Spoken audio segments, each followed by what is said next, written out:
안녕하세요. 다꿈 책방의 다꿈 장별입니다. 오늘은 하루 10분 인생의 재발견이라는 책을 들고 왔어요. 이 책은 스토아 학파의 현대 계승자로 일컬어지는 라이언 홀리데이 저서입니다. 이 책은 365개의 메시지로 되어 있어요. 하루에 한 편씩, 한 페이지씩 읽어도 좋을 그런 책입니다. 1년 동안 매일 하나씩 읽으면서 마음 다잡을 수 있는 그런 책이에요. 9페이지의 메시지를 볼까요? 시작하라, 나머지는 따라온다. 인생을 되돌아보자. 실패할 것 같다는 두려움에 무언가를 시도조차 하지 못한 적은 없는가? 대부분의 사람들은 자신을 위해 노력을 기울이기보다 관성대로 사는 것을 택한다. 주어진 일에 열성을 보이지 않는 그들은 이미 달고 다른 변명만 늘어놓을 뿐이다. 상관없어요. 시작도 하지 않은걸요. 나이가 들어갈수록 실패에 대한 두려움은 더욱 커진다. 하지만 그런 두려움이 우리를 위협하도록 두지 말아야 한다. 우리가 느끼는 두려움은 대부분 실체가 없는 것이다. 그저 느낌일 뿐이다. 그래서 스토아는 우리에게 이렇게 말한다. 시작하라. 나머지는 따라온다. 14페이지 내용입니다. 모든 것을 알 필요는 없다.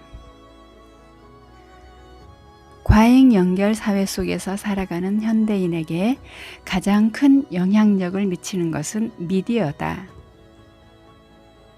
호평이 쏟아지는 텔레비전 시리즈물을 시청해야 하고 세심하게 선별된 뉴스를 따라가야 하며 세속적인 정보로 가득한 현대인들끼리 만나면 반드시 무언가를 주고받아야 한다.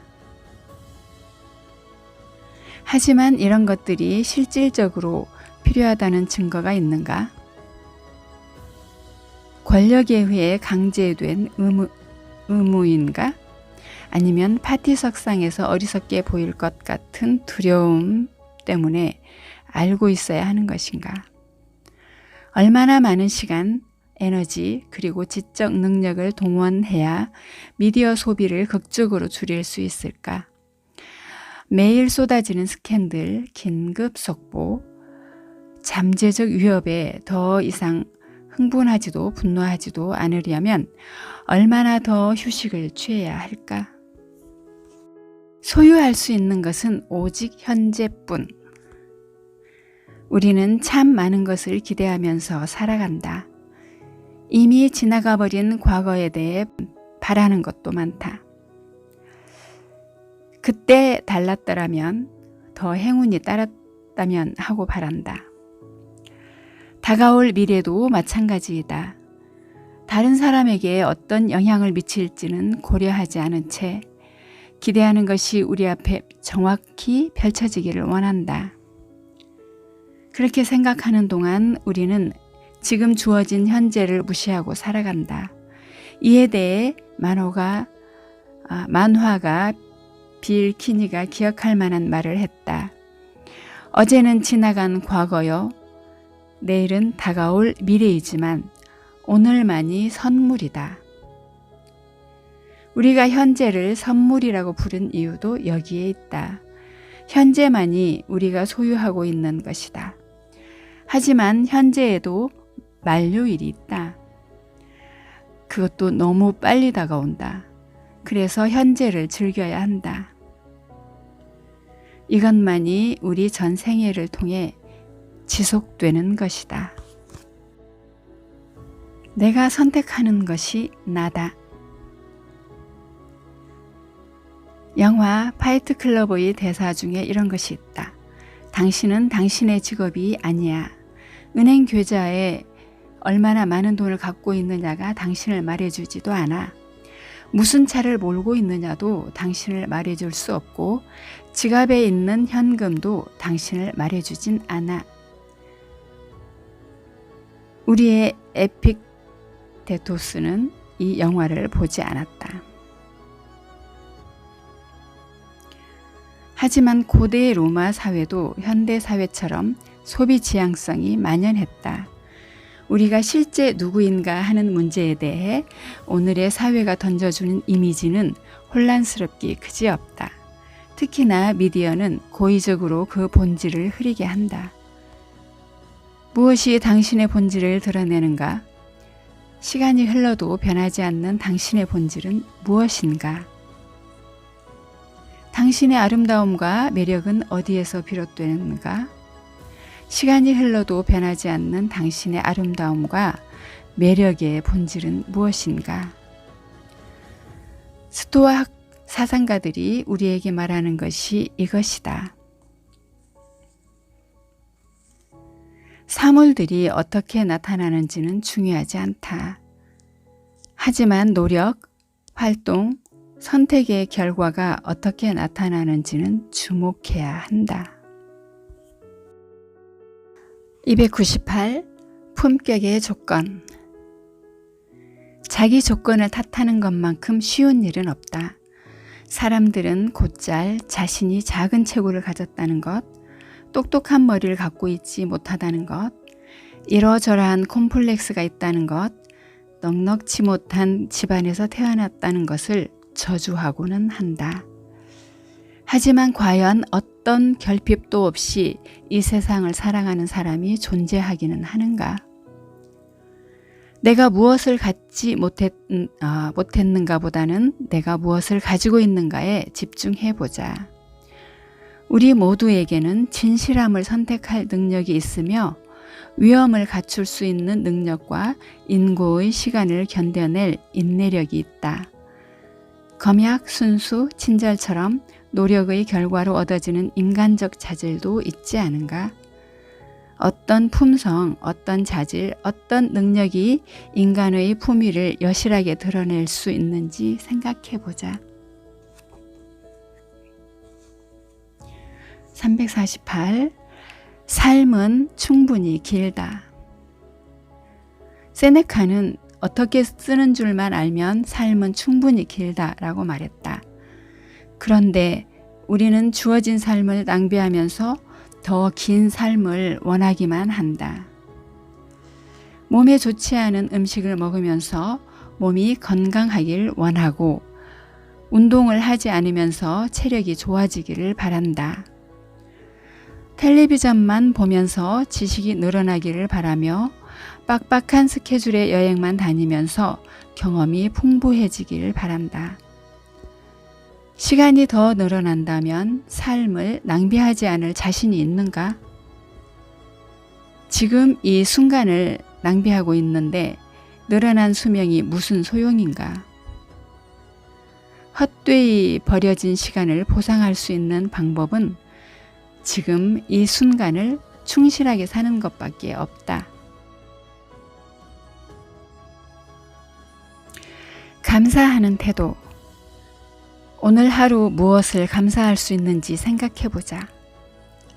아직 살아있고 평화로운 오후를 보낼 수 있었으며 이 책을 읽을 수 있는 여유가 있었음에 감사의 마음을 표하자. 내 인사에 미소로 응답한 사람, 내 앞에서 문을 열어준 사람, 라디오에서 들려오는 좋은 노래, 그리고 상쾌한 날씨까지.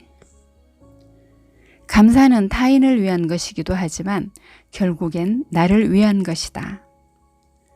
감사는 쌍방향이다. 그리고 긍정적 전염성을 가지고 있다. 어느 한 사람의 감사 표시는 그 전염성으로 말미암아 그날 하루 수백 명의 사람을 기쁘게 할 수도 있다. 감사는 삶에 대한 최고의 긍정이자 타인에 대한 최고의 배려이며 내 자신에 대한 최고의 격려다. 감사할 순간이 온다면 정의를 위해 힘을 합쳐야 할 순간이 온 것처럼 머뭇거리지 말고 감사의 마음을 전하자. 평정심. 역경과 어려움을 극복하고 성공적인 삶을 살아가는 사람들은 공통적으로 무엇에 능숙했을까? 평정심이 그것이다. 절체절명의 순간에도 냉혹한 비평과 비난이 쏟아지는 와중에도 참담한 비극과 스트레스에 억눌려 있는 상황에서도 그들은 모두 평정심을 유지했다. 평정심을 갖기 위해서 머리가 더 똑똑해야 하고 체력이 더 강해야 하는 것은 아니다. 산속에 들어가 돌을 닦거나 수도원에 가서 기도를 올려야 하는 것도 아니다. 누가 됐든 어디에 있든 그저 흥분하지 않고 마음을 평온하게 유지하면 그만이다.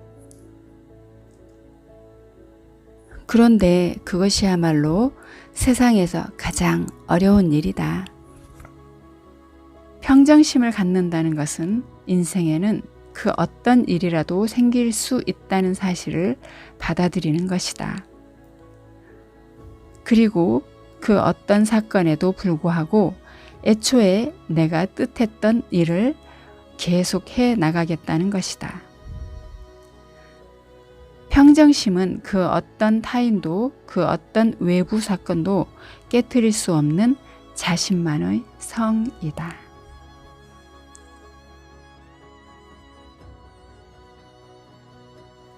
어쩌면 평소에 우리가 다 알고 있는 내용이죠.